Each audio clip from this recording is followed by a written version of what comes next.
Hi, welcome back. This is Deborah Peters and my podcast, Neuroscience for Success. This new series is The Journey of the Mastery of Your Mind. And with me again today, and ever so grateful to have you here, is my co-host, Richard Daniel Curtis. Say hello. Why, hello, guys. So excited to be doing this one today. This is like a super big podcast that we're doing today because the topic is huge. And but before we get into that, I just want to say thank you so much for subscribing, for sharing, for commenting, for liking. Everywhere I go now, it's either I get messages through email or our website, and people are just saying thank you for what these vlogs bring to the table for our viewers. And so we're grateful to have you, and please keep that going because that's what's making this so much more fun. The more we can get this out to large numbers of people, the more positive effect we can have on everyone on the planet. So did you want to give your Twitter handle straight out of the chute for us, Richard? Yeah, let's do it. So mine is at Dad and Expert. Can you spell that? DADANDEXPERT. Dad and Expert. That's Dad me. and Expert. I love it. That's awesome. And of course, mine is NEI and then the number 4 change. So definitely find us on Twitter and look us up on LinkedIn. We've got some pretty robust profiles on LinkedIn and also on Facebook, obviously. So Absolutely. You know, it's great to, and I've had a few people connect because obviously I'm over the other side of the pond. I've had a few people connect with me through LinkedIn and through Twitter as a result of this. And please do. It's, you know, the more people that we can meet, the more people we can interact with, you know, find out a bit about the work that we do. But likewise, we want to find out a bit about what you're doing and how we can help you. Absolutely. And so, you know, what's cool about this is there seems to be, especially through YouTube, there seems to be this magical number that once you hit this magical number, then you can really do a lot more with YouTube. And that number is 1,000 subscribers. So that's our like immediate goal. It's our little bitty goal. And if you can help us achieve that, that would be really awesome. So yeah, love, lots of love. Okay, so what are we covering today is belief and belief in yourself. So I am so sorry. I'm so excited. I'm just sat here. I'm just like, oh my goodness me, this is amazing. This is an amazing topic, and I can't believe we haven't done this, Deborah. My goodness me, this is so huge, and it's just oh my goodness me. Carry on. Sorry. Oh. No, it's awesome. I mean, I agree. I can't believe we haven't done this either, but you know, all in due course. Like there's just so much that we can share. And I think what's inspired this is like I've been going through this massive shift. Like I can't even begin to articulate it quite yet. But if I were to try, I would say that what I'm experiencing is this stepping into really profoundly deep and authentic alignment with myself.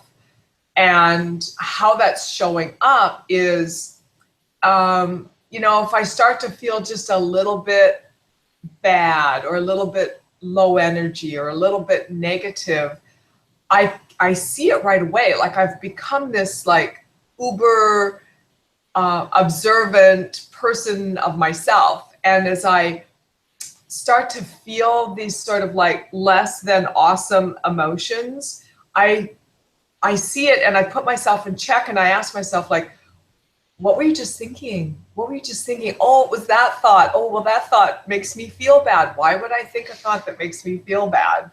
So as I'm going through that process, then what I'm offering right after is a really cool question. And I think we've talked a little bit about the quality of your questions.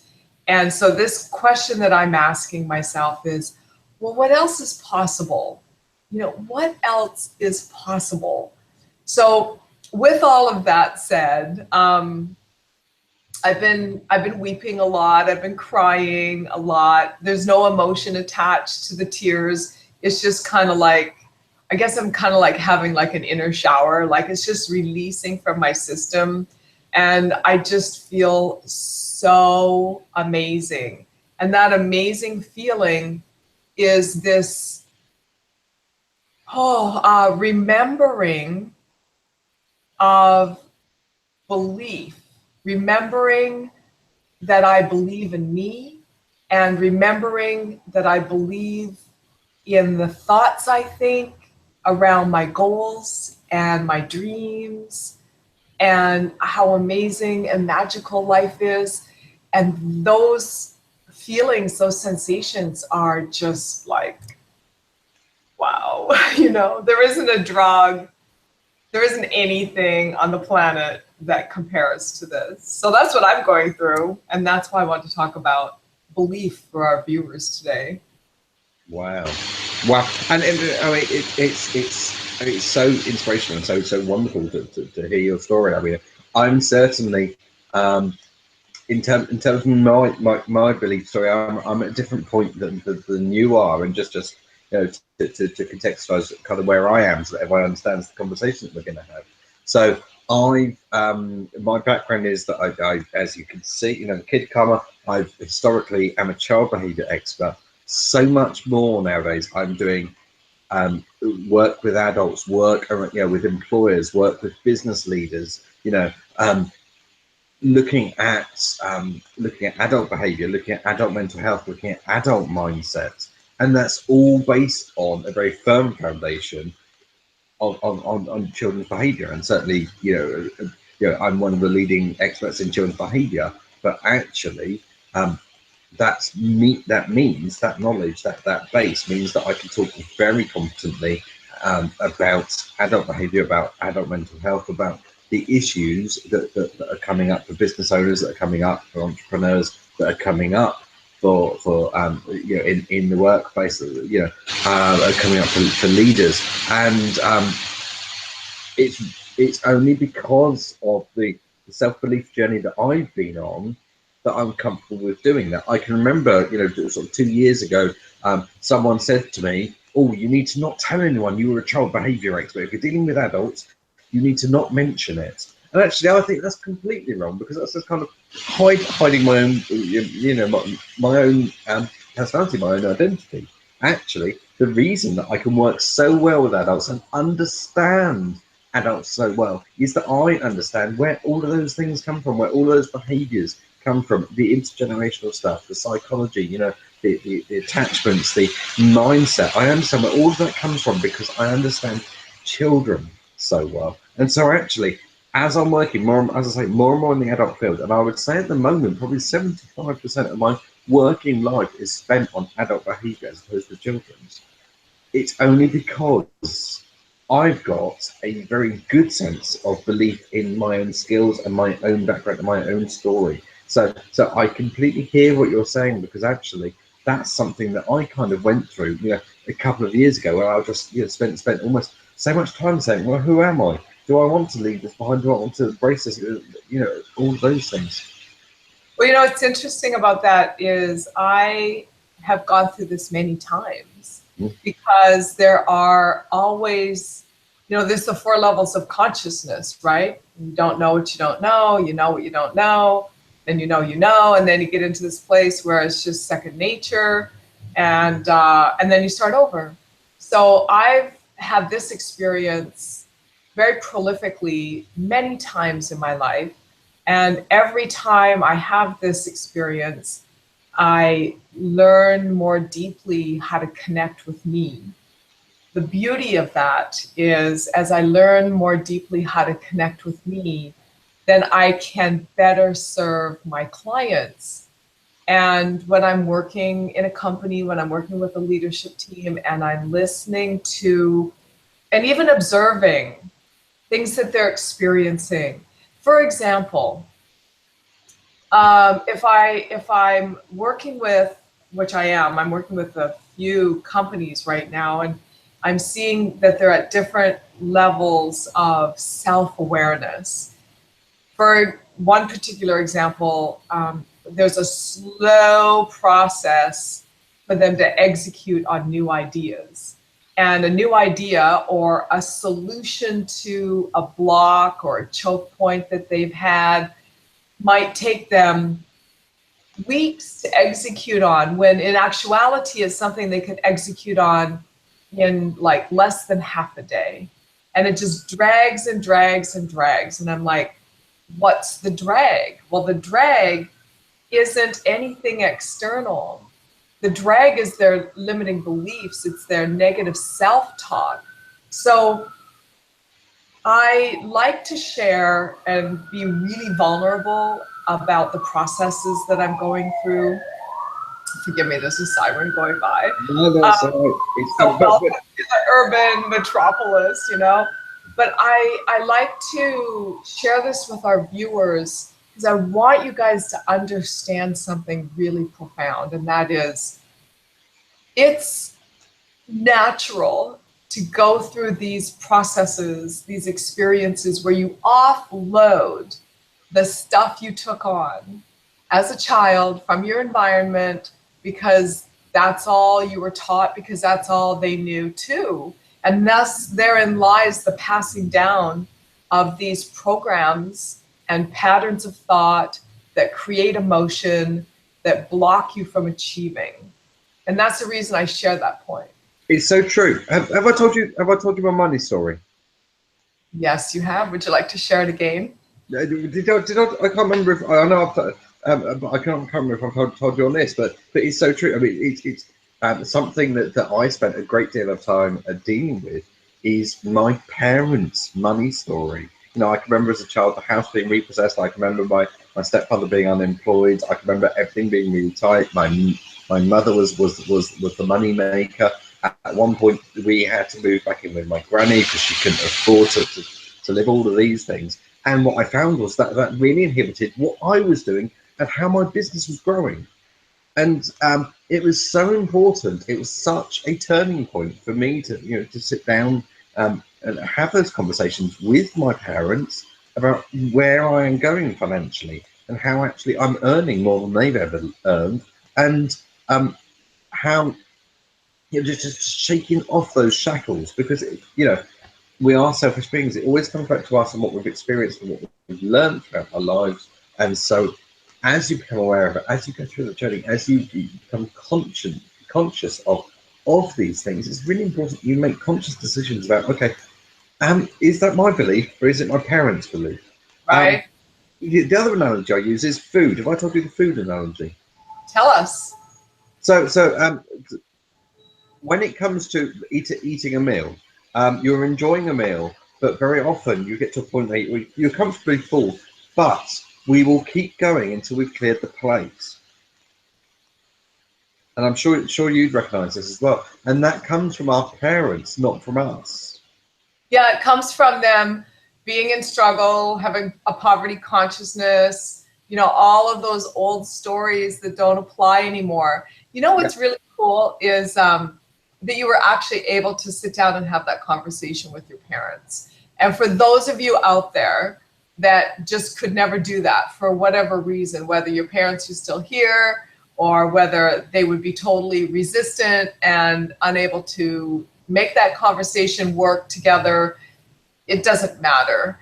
You can have that conversation with yourself. And you can start to observe, whose thinking is this? Is this my thinking, or is this their thinking that I'm dragging forward? And one of the biggest obstacles for a lot of people is when they start to earn more than what their parents have earned or achieve more than what their parents have achieved in their lifetime, the head game that can play with you. And, my answer to that is, that's what it's all about. The process of evolution. I'm a parent, you're a parent. I want my daughter to thrive quicker and bigger than what I was able to growing up and, carving out my space in the world. So, but not everyone really maybe can identify that. So you can still have that conversation. And the important thing is that you let go of all the judgment around it. So if you're making more than your parents ever made, that's something that, just embrace that and stay out of the shame on it. Because if you stay out of the shame on that, your parents stay out of the resistance of accepting that as well. And then that kind of, dissolves all of those issues. Definitely. And belief is so much about, I mean, because on a daily basis, we're going outside our comfort zones. And self-belief is an important part of being able to go outside your comfort zone. There's something called a zone of proximal comfort zone, which is just outside of your comfort zone, but not too far that you lose your own belief in your ability to do it. And there's a really good point in between that where actually you can succeed, but you are stretching yourself, you are extending yourself, but that's purely based on your self-belief, on your self-security. As I say, if you go too far, what you'll find is you really start to doubt yourself, and that's when it becomes self-fulfilling and you crash and burn. Yeah, for sure. It makes me think of a book that I read a long time ago. I found it sitting on top of the recycle bin in my building, and it's called "Feel the Fear and Do It Anyway." Oh, love that, Susan Jeffers. I have it here. I signpost people to that book all of the time.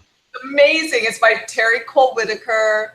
She actually lives really close in California. I had no idea at the time, but when you do things like that, when you feel the fear and do it anyway, what it does is it builds up that muscle in you. It builds up that belief muscle, because fear is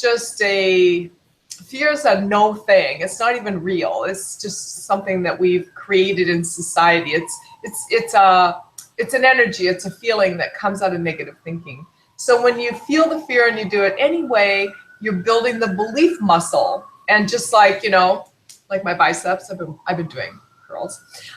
So just like building a bicep, you build up a belief. You do, absolutely. And it only comes with practice, going outside of your comfort zone and learning new skills and believing that you can achieve, believing that you can do these things. Because anything is possible, absolutely anything. It's just about your attitude, it's about your mindset and about your belief in doing it. One of the biggest things that we see in terms of people failing as entrepreneurs is they start to see doubt creeping in, and once you get doubt is a parasite to belief systems. And actually, what you have to do is you have to overcome that, and you have to just find a way of pushing that away.